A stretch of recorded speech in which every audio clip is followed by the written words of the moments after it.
ಈಗ ನಿಮ್ಮ ತಂಗಿ ಲಕ್ಷ್ಮಿ ಬಿಡುಗಡೆ ಆಗ್ತಾ ಇದ್ದಾರೆ, ಏನು ಅನಿಸ್ತಾ ಇದೆ ನಿಮಗೆ? ಅದು ಭಾರಿ ಖುಷಿನೇ, ಮನೆ ಕರ್ಕೊಳ್ಳೋಕೆ ಭಾರಿ ಖುಷಿನೇ ನಮಗೆ. ಸುಮಾರು ವರ್ಷ ಆಯ್ತು ನೋಡಿದೆ, ಭಾರಿ ನೋಡ್ಬೇಕಂತ ಭಾರಿ ಆಸೆ ಇರ್ತಲ್ಲ, ಅದು ಖುಷಿ ಬರಲಿ ಅಂದರೆ ಭಾರಿ ಖುಷಿ ಪಡ್ತಿತ್ತು. ಯಾವ ಕಾರಣಕ್ಕಾಗಿ ಅವರು ಸೇರಿದ್ರು? ಯಾವ ಕಾರಣಕ್ಕಾಗಿ ಅಂದರೆ ಯಾರು ಮನಸ್ಸಲ್ಲಿ ಏನಿರುತ್ತೆ ಗೊತ್ತಾಗತ್ತಾ? ಆದರೆ ಏನೋ ಒಂದು ನಾವು ಒಂದು ಮಾಡ್ಕೊಂಡಿತ್ತಲ್ಲ, ಒಂದು ಇದು ಮಾಡಿದಕ್ಕೂ ಉಪದ್ರ ಕೊಡ್ತಾರೆ, ತೊಂದರೆ ಕೊಡ್ತಾರಲ್ಲ. ಏನೇನು ತೊಂದರೆ ಕೊಡ್ತಾರೆ? ಏನಂದ್ರು ಈ ಡಿಪಾರ್ಟ್ಮೆಂಟಿಂದ ಭಾರಿ ತೊಂದರೆ ಇತ್ತು. ಯಾಕಂದರೆ ಇಲ್ಲಿ ಅಡಿಕೆ ಗಿಡ ಕೊಡಿಯೋದು, ತೆಂಗಿನ ಗಿಡ ಕೀಳೋದು, ಕೃಷಿ ಯಾವುದು ಮಾಡೋಕ್ಕೆ ಬಿಡೋದಿಲ್ಲ. ಗದ್ದೆ ನಾಟಿ ಮಾಡೋದನ್ನ ಕಿತ್ತಾಕೋದು, ಹಿಂಗಿಂದೆಲ್ಲ ಉಪದ್ರ ಕೊಡ್ತಿದ್ರಲ್ಲ. ಅದೆಲ್ಲ ತೊಂದರೆ ಏನು ಬಗೆಹರುತ್ತೆ ಅಂದ್ರೆ ಮನುಷ್ಯನಾಗ ಇರ್ಬೋದು, ಹೋಗಿರ್ಬೋದು, ಅದು ಹೇಳೋಕ್ಕಾಗಲ್ಲ. ಅದು ಸೊಂಡೂರು ಪ್ರಾಜೆಕ್ಟ್ ಕೆಲ್ಸಕ್ಕೆ ಹೋದಳು, ವಾಪಸ್ ಮನೆಗೆ ಬರಲಿಲ್ಲ. ಅದ್ರ ಬಗ್ಗೆ ಹೋದಳು. ಮತ್ತು ಆ ನಂತರ 3 ದಿವಸ ನಂತರ ನೋಡಿ ಬರ್ತಾಳೆ, ನೋಡಿ ನಂತರ ಕಂಪ್ಲೇಂಟ್ ಕೊಟ್ಟಿದ್ದು ನಾವು ಸಂಗ್ರಹಣ ಠಾಣೆಯಲ್ಲಿ ಫೋಟೋದಾಗ.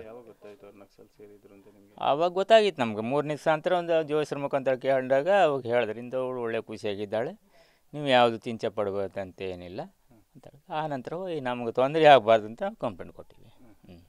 ಕಂಪ್ಲೇಂಟ್ ಕೊಟ್ಟಿದ್ದಾಗ ಮತ್ತು ತೊಂದರೆ ಜಾಸ್ತಿ ಆಗಿದೆ. ಮತ್ತು ನಮ್ಗೆ ಚಂದ್ರೆ ಆದ ನಂತರ ಬಿಗಿ ರಾತ್ರಿಯಾಗಲೂ ನಮಗೊಂದು ನೆಮ್ಮದಿ ಇರಲಿಕ್ಕೆ ಬಿಡಲಿಲ್ಲ.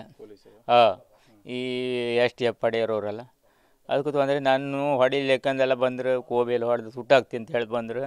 ನಾನು ಹೆದರಲಿಲ್ಲ. ಆದರೂ ನೀವು ಮಾಡೋದು ಮಾಡಿ ಅಂತ ಜೋರಾದೆ ನಾನು. ಆದ ನಂತರ ಪ್ರತಾಪ್ ಶೆಟ್ರ್ ಬಿಡ್ಕೊ ಹೋಗಿ ಅವ್ರ ಹತ್ರ ಹೇಳಿದೆ, ಈ ರೀತಿ ತೊಂದರೆ ಕೊಡ್ತಾರೆ, ಹಳೆ ಅಪ್ಪ ಅಮ್ಮಗಾರ ಬಾರ್ದು, ನಾವು ಕೂಲಿ ಕೆಲ್ಸಕ್ಕೆ ಹೋಗ್ತಿದ್ವಿ ಅಂದೇಳಿ ಎಲ್ಲ ಹೇಳಿ ಇದು ಮಾಡಿ ಹೇಳಿಕೆ ಬಂದು. ಆ ನಂತರ ಬಂದರೆ ಸೆಲೆಕ್ಟ್ ಹೊಡೆದಿಕ್ಕೆ ಹೋಗ್ತಿದ್ರು, ಏನು ತೊಂದರೆ ಕೊಡೋದಿಲ್ಲ, ಏನು ತೊಂದರೆ ಮಾಡೋದಿಲ್ಲ ನಿಮಗೆ, ನಾವು ಹಿಂಗೆ ನಮ್ಮ ಪಡೆ ಬರಬೇಕಂದ್ರೆ ಬಂದು ಹೋಯ್ತು ಅಂದೇಳಿ ಹೇಳ್ತಾಯಿದ್ರು ಅಷ್ಟೇ.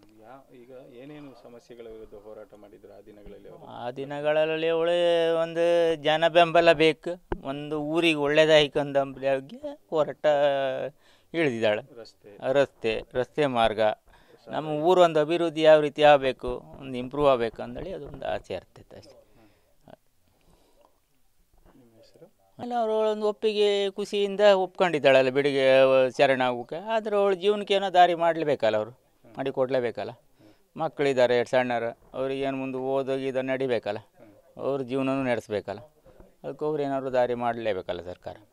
ಈಗ ತಂಗಿ ಹೋರಾಟ ಮಾಡಿದರು, ನಿಮ್ಮ ಊರಿನ ಸಮಸ್ಯೆನೂ ಬಗೆಹರಿದಿಲ್ಲ? ಇಲ್ಲ, ಏನು ಬಗೆಹರಿ, ಯಾವ MLA ಬೇಳೆ ಬಂದರೂ ಬಗೆಹರಿಲಿಲ್ಲ. ಇನ್ನಾದರೂ ಬಗೆಹರಿಬೇಕು? ಅದು ಬಗೆಹರಿಬೇಕು, ಸರ್ಕಾರ ಮಾಡಬೇಕು. ಅದು ಏನು ಮಾಡಬೇಕು?